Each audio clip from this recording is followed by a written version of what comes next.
first person to see Jesus when he came back to life?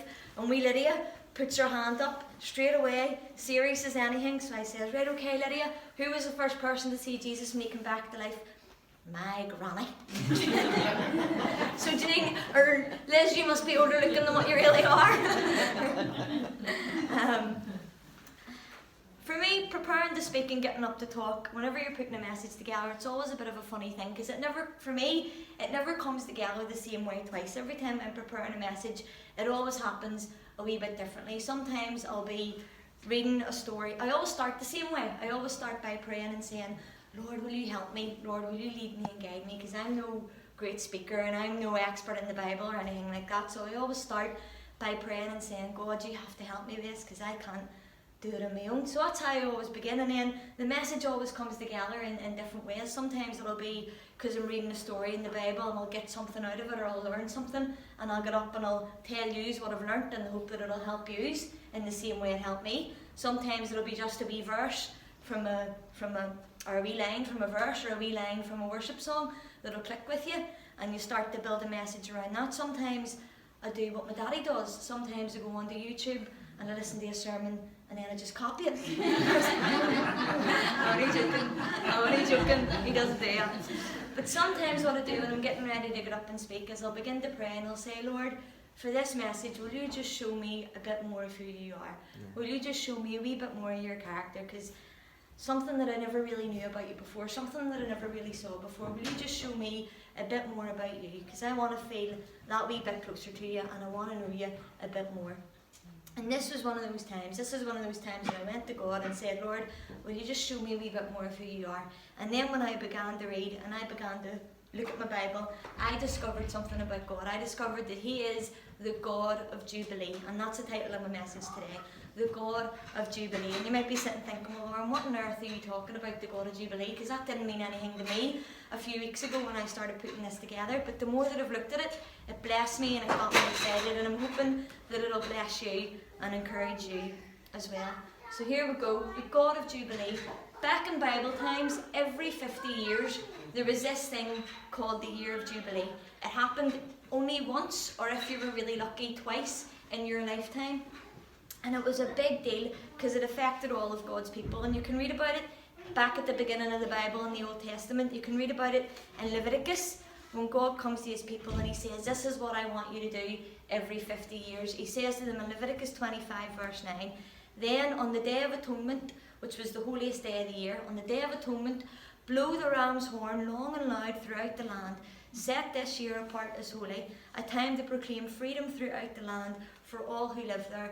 It will be a Jubilee year for you. So God was saying to these people, every 50 years, I want you to sound the horn on the holiest day of the year, and that's to start this thing called the Year of Jubilee. And that was important, and it was a big deal because it affected God's people in three main ways. And that's how I'm going to start off. I'm going to tell you how this Year of Jubilee affected God's people, or what happened during it. And the first thing was that the Year of Jubilee was to be a year of rest. It was to be a year of rest. You got the whole year off work. So you're thinking, happy days. There was to be no farming the land, no pulling in food, nothing like that. You had to let the land rest and just live off whatever the land grew.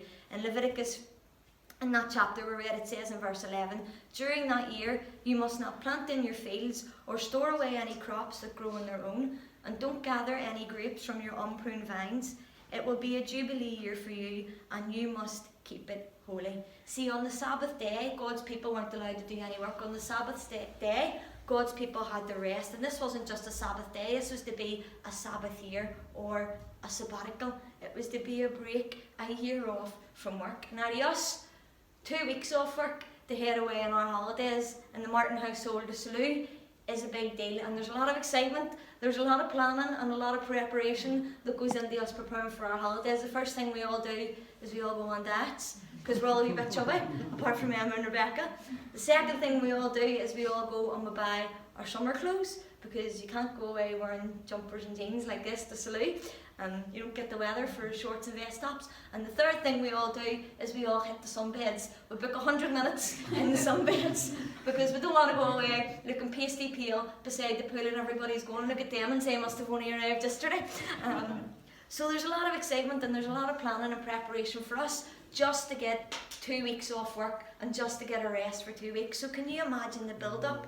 Can you imagine the planning and the preparation and the excitement around the Year of Jubilee when you knew, hold on a minute, I'm getting a full year off work? But the Year of Jubilee, it wasn't just a year to lie about and be lazy and do nothing and rest. It was a year to set time aside and worship God. Because remember I said it was a Sabbath year, and on the Sabbath day people rested and they worshipped. That was the thing they did. It was a year to draw close to God. It was a year to focus on Him. And the amazing thing was that even though they weren't allowed to pull in any food or work the land or do any farming or anything like that, God always made sure that they had enough food to get by. God always made sure that the land grew enough food on its own so that they had enough to eat. And I think what God was showing them is that He was teaching them, you can take a rest. It's not always about work. And it's not always about your own ability and what you can do. Sometimes it's okay to take a step back and rest and rely on me, because I'm your God and I'm your provider, and I'll always see you through. So that was the first thing. It was a year of rest. The second thing about the Year of Jubilee is that it was a year of restoration.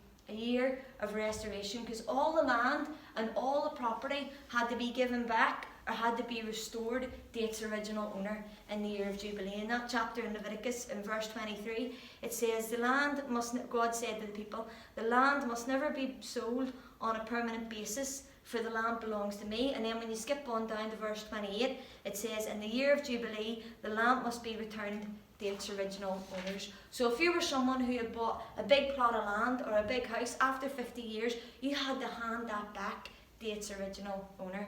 Now that's a bit of a strange rule. Why would God make a rule like that you had to hand back land that you had bought? Well, this was to help the poor. Because for imagine a minute you were someone who'd ran out of money. Imagine for a minute you were someone who had to sell all the land that you owned just to kind of make ends meet and get by. Well, there was a wee bit of comfort and a wee bit of hope in knowing that, hold on a minute, the Year of Jubilee is only so many years away, and when that year comes around, that land's going to be given back to me or my family and my kids. So this was a rule that God put in place to help the poor, and it meant that the gap between the rich and the poor didn't get too big. Because if you were poor, if you were someone who had lost your money, then it might not always be that way, because when the Year of Jubilee came around, you could be getting back land, you could be getting back property that you might have lost a long time ago, that your family maybe had to sell a long time ago in order to make ends meet. And if you were rich, if you were in the upper class end of the spectrum, then the lesson was to not hold on to your possessions too tightly. Because you might have bought a load of land and you might have made an absolute fortune off that land, and you could be thinking, happy days, I'm rich, happy days, I've made myself a fortune. But when the Year of Jubilee came around, you were going to have to hand all that back to its original owner. You were going to have to give all that land back. You could keep the money you made, but the land was never going to be yours forever. And to me, this was an amazing thing, because it gave the poor people a chance to get back on their feet. And it stopped rich people from being able to completely exploit the poor, because every time they bought a bit of land, in the back of their head they knew, hold on a minute, how many years is it till the Year of Jubilee comes around? Because sooner or later I'm going to have to hand this back. So here God was reminding his people, everything you have belongs to me. So it's not about possessions. Don't hold on to your possessions too tightly. And he was also giving hope to people who have been through a hard time financially, or people who have maybe lost their land or lost their property, maybe through no fault of their own, by saying, do you know what? It might not always be this way. You might have lost your land, you might have lost your property, but because I'm the God of Jubilee, one day the thing that you thought you had lost forever, it can be restored and it can be given back to you. And do you know what?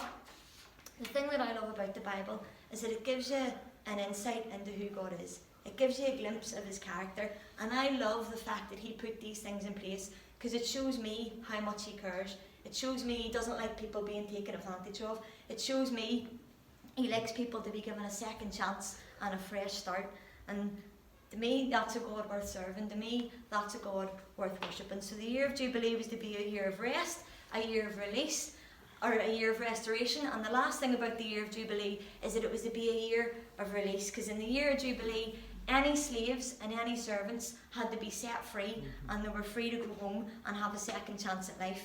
In Leviticus 25:39 it says, if one of your fellow Israelites falls into poverty and is forced to sell himself to you, Do not treat him as a slave. Instead, treat him as a hired worker or as a temporary resident who lives with you, and he will serve you only until the year of Jubilee. After that time, he and his children will no longer be obligated to you, and they will return to their clans and go back to the land originally allotted to their ancestors. And to me, this is another thing about the Year of Jubilee. It's completely amazing, because you could have been someone who'd lost everything, lost your land, lost your property, racked up a pile of debt, and had to sell yourself as a slave or as a servant. But when the Year of Jubilee came around, all of that would have been reversed. All of that would have been completely flipped on its head, because you got your land back, you got your property back, and you were free to go home.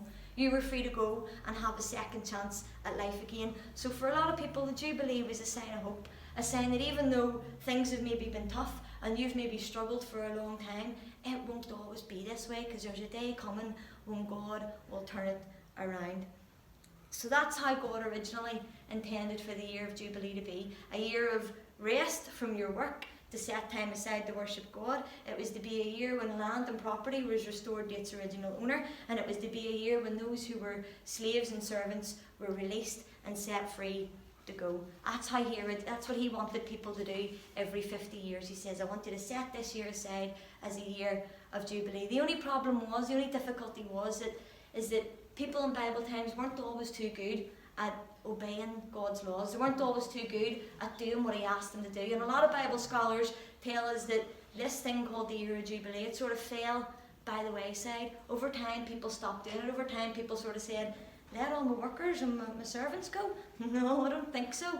Give back the land that I bought. No, that's not happening. Or they maybe lost track of the years, and over time, this thing called the Year of Jubilee sort of fell by the wayside. But when Jesus came,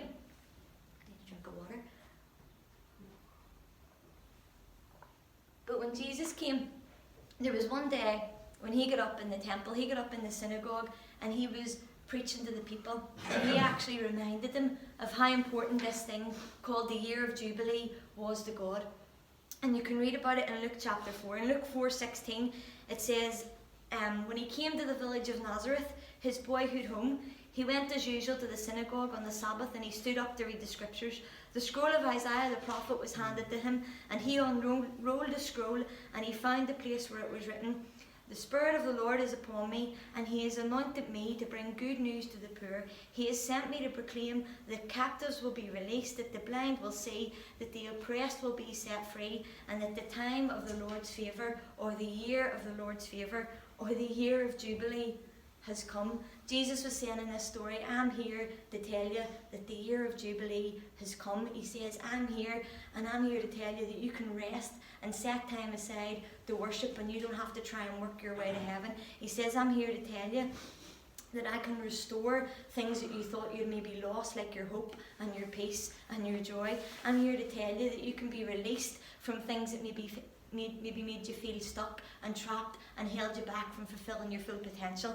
Things like fear and anxiety and worry and addiction. He says, I can release you from all of that, because I am the God of Jubilee. And you don't have to wait for 50 years for it to come around, because Jesus was here now. These people didn't have to wait for another 50 years to experience their moment of Jubilee. They could experience it right here and now, because Jesus was here and he was saying, I'm the God of Jubilee. I've come to bring all this to pass. And what I want to do really quickly is look at two people in the Bible who met Jesus and had their moment of Jubilee, their moment when everything turned around, their moment when everything changed for them. And the first story that I want to read is found in Mark chapter 5. And it's a story of a man who was demon possessed, and his life completely changed when Jesus met him. It says, so when they arrived at the other side of the lake, Jesus climbed out of the boat, and a man possessed by an evil spirit came out from a cemetery to meet him. This man lived among the burial caves and could no longer be restrained, even with a chain. Whenever he was put into chains and shackles, as he often was, he snapped the chains from his wrists and he smashed the shackles. No one was strong enough to subdue him. Day and night he wandered among the burial caves and in the hills, howling and cutting himself with sharp stones. When Jesus was still some distance away, the man saw him and ran to meet him and bowed low before him. With a shriek he screamed, why are you interfering with me, Jesus, Son of the Most High God? In the name of God I beg you, don't torture me. For Jesus had already said to the spirit, "Come out of the man, you evil spirit." And then Jesus demanded, "What is your name?" And he replied, "My name is Legion, because there are many of us inside this man." And the evil spirits begged him again and again not to send them away to some distant place. There happened to be a large herd of pigs feeding in the hillside nearby. "Send us into those pigs," they begged, "and let us enter them." So Jesus gave them permission. And the evil spirits came out of the man and they entered the pigs, and the entire herd of 2,000 pigs plunged down the steep hillside into the lake and drowned in the river. The herdsmen fled to the nearby town and the surrounding countryside, spreading the news as they ran. People rushed out to see what had happened, and a crowd soon gathered around Jesus, and they saw the man who had been possessed by the legion of demons, and he was sitting there fully clothed and perfectly sane. Fully clothed and perfectly sane. This is a man who had his moment of jubilee when he met Jesus, because he had lost any sense of peace that he had. He was running around a cemetery, running around a graveyard, hurting himself, hurting other people. They literally tried to chain him up to stop him from being so dangerous, and people were probably afraid of him, people probably avoided him. But when he met Jesus, Jesus restored his sanity that he'd lost. Jesus released him from the demons that were possessing him and torturing his mind, and Jesus gave him rest from all the oppression that he had faced. This was his moment of jubilee. The second story that I want to talk about really quickly is the next one straight after that in Mark chapter 5, and it's a story of a woman with the issue of blood. You have heard me probably speak on it before, and you've definitely heard it in this church before. I'm about a page behind in my notes. 2 seconds. It's a story of a woman who had been bleeding for 12 years, and she had been from doctor to doctor to doctor, trying to find a cure for her condition, trying to get better. And after 12 years of spending all her money on doctors, she's no better off. In fact, she's worse than ever. And she hears about this man called Jesus, and she says, "If I can just get to him, if I can just touch the edge of his garment, then I know I'll be healed. I know I'll be made better." So there's one day she presses through this massive crowd that's around Jesus, and she presses over the ground, and she touches the edge of his coat. She touches the hem of his garment, and she's healed. And Jesus looks around and he says, "Who touched me?" And the disciples are like, "Jesus, there's a whole crowd gathering around you. Everyone's pressing in against you, trying to get near you, and you're saying, 'Who touched you?' There's thousands of people here." But Jesus says, "No, I felt power go from me." And he looks around and he sees this woman who's just been healed, kneeling on the ground before him, and he says in Mark 5:35, "Daughter, your faith has made you well. Go in peace. Your suffering is over." And back in Bible times, you have heard me probably say it before, if you had a bleeding condition, you were considered unclean. You were considered someone who was dirty. You couldn't go up and hug someone, you couldn't touch someone, because you would have contaminated them as well. You couldn't leave your house, and you couldn't just go about and live a normal life. So this woman's life would have been completely just wrecked by this condition that she had faced. But when she met Jesus, all of that turned around. Why? Because he's the God of Jubilee, and he gave her rest from her suffering. He restored her health, and he released her to go and live a normal life again. You can go and hug people again. You can go and see people again, and you can go and be released from this condition that has held you back for so long. This was her moment of jubilee. And do you know what? He's not just the God of Jubilee in the Old Testament who says, "This is what I want you to do every 50 years. He's not just the God of Jubilee in the New Testament when he came down as Jesus and said, "I'm here to help you and give you hope and turn your life around." Do you know what? He's our God of Jubilee today. He's your God of Jubilee, and he's my God of Jubilee today. Lauren, how do you know that? Why do you think that he's your God of Jubilee and my God of Jubilee? Well, because first of all, he came to give us rest. When Jesus died on the cross for you and for me, it was so that we could have rest. We don't have to work our way into heaven. There's nothing we can do. There's no amount of good charitable works or being a good person that can get us into heaven. When Jesus died on the cross, he took away our sin and our shame and all the stuff that we'd done wrong, and he washed it all away. And do you know what? When we dedicate our lives to him and when we live for him, then we can rest in the fact that our place in heaven is secure. He did it to give us rest. The second reason that he died on the cross, and the second reason he's our God of Jubilee, is because he did it to restore our relationship with him. He did it to remove that sin that was separating us from God and restore our relationship to the way that it was always meant to be, close, with nothing separating us from his love. And he did it to restore things that we can sometimes lose, things like our peace, things like our hope, and things like our joy. He did it to say, I can restore those things onto you. And he did it to release us from things that hold us back and stop us from fulfilling our full potential in life. Things like fear, things like addiction, things that make us feel trapped and stop us from moving forward and living the life that he's called us to live. And do you know what? I can look around this church today and I can think of people who've had their moment of Jubilee, their moment when their life completely turned around, when they met God. Think of people like Janine. Poor Janine stuck in kids' church today. But I think of people like Janine. Before Janine got saved, you all know her story. She was literally afraid to go past her front gate. She was trapped, she was stuck because of fear. But when she came to Jesus and she met the God of Jubilee, he released her from that fear and set her free to go. I think of people like Paula. Before Paula got saved, Paula wasn't sleeping at night. She was up all night with anxious thoughts, thinking all sorts of stuff. But when she met Jesus, when she met the God of Jubilee, he gave her rest and she began to sleep again. I think of people like our top member of the Woody here at the front, big alco, top drug dealer in the Shankill. I'm only joking. It wasn't that bad. It wasn't that bad. My granny was an alcoholic and her life was a mess. She couldn't function without a drink. Couldn't function with a drink either, but couldn't function without a drink. She was completely addicted to drugs and alcohol, but when she met Jesus, he released her from that addiction and she began to take steps and move forward and live the life and be the person that God had always called her to be. And to me, I love that about God. I love the fact that he's a God who says, I know you've maybe been through a hard time. I know it's maybe been tough this last couple of years, but if you come to me and you let me into your life, then it doesn't always have to be this way, because he's a God who restores peace to the restless, hope to the broken, and releases people from things that they thought they could never, ever be free from.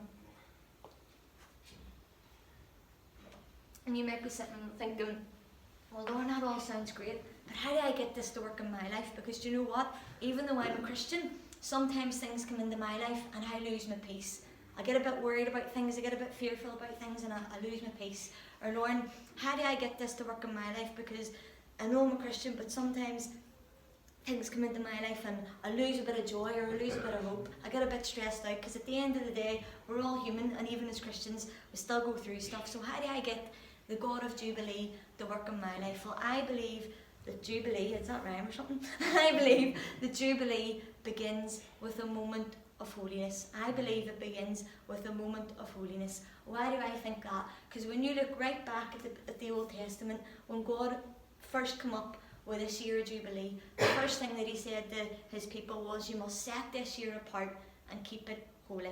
In other words, set it aside, dedicate it and devote it to me. That's what holy is. It's something that is set aside, dedicated and devoted to God. And then whenever you move forward into the stories that we looked at in the New Testament about the woman who had the issue of blood and the man who was possessed by the demons, their moment of Jubilee began with a moment of holiness, because they both bowed down to the ground before Jesus. When they met Jesus, they both got on the ground and bowed before him. Why? Because they recognised that this isn't just an ordinary man I'm speaking to.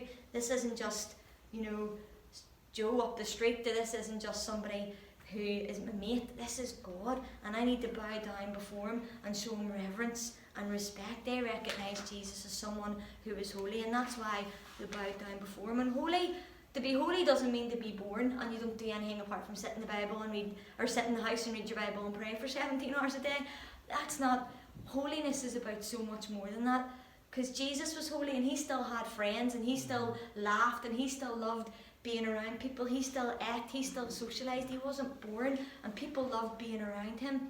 Everywhere Jesus went, there was a crowd, and Jesus was holy, and if he had been boring, nobody would have wanted to be around him. So being holy isn't about being a bore. Holiness is about recognising that God is God, and that he's powerful, and that he's Lord over all, and that he deserves our reverence and our respect. And it begins with recognising who he is and that his name is holy. That's one of the things that I was thinking about.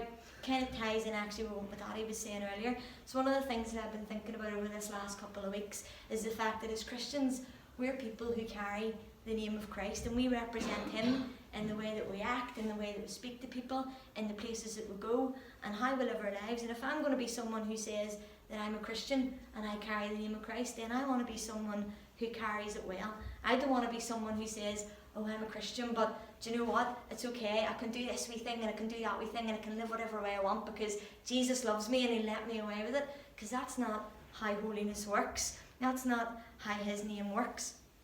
If we're to be Christians, then we're to represent him in the best way that we possibly can. Doesn't mean we're perfect and we'll always get it right. Because like I said earlier, we're humans and we'll make mistakes.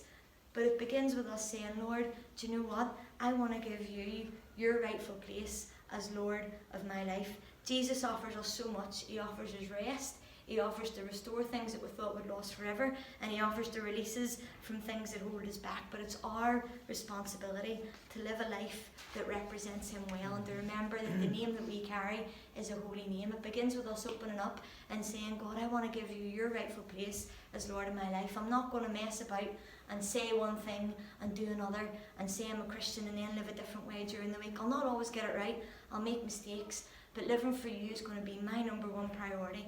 And so I'm going to do my very best to live a life that's holy, a life that's completely dedicated to you, and a life that carries your name well. And for me, that's my prayer today. That's my prayer for my life, and that's my prayer for the lives of the people in this church. And I'm thankful that he's the God of Jubilee, who gives people a second chance and a fresh start. Because there's times we all need it. There's times we need a second chance, a fourth chance, a 10th chance. But Jubilee represents a change. It represents a new day. And who knows, maybe today could be your moment of Jubilee, your moment when you place God first, your moment when God says to you, I know it might have been hard for a long time, but it won't always be this. It might not always be that way. Maybe today is your day to find rest, your day when you get back things that you thought you'd lost forever, and your day when you find freedom from the things that kept you stuck and held you back from living the life that God wants you to live. It begins by coming to him and giving him his place as Lord of your life. And that's what I hope happens in this community. My prayer for this community is that they have their moment of Jubilee, their moment when they meet Jesus and he completely turns their lives around as well. What I want to do, just to finish, is play a song. I was listening to a song by Maverick. Emma likes Maverick. She listens to them when she's half saved sometimes. But it's a song, it relates so well to what I'm saying, because the song's called Jubilee, and it says, it even has the stories in it that we talked about earlier, because it says, listen for the free man singing, he delivered me, and look out for the woman shouting that his garment made me clean. And then it says, listen up for the seasons changing, he's rebuilding everything. Listen for the people shouting that this is Jubilee. So I'll just play it at the end to kind of tie in and finish off what I'm saying. Thank you.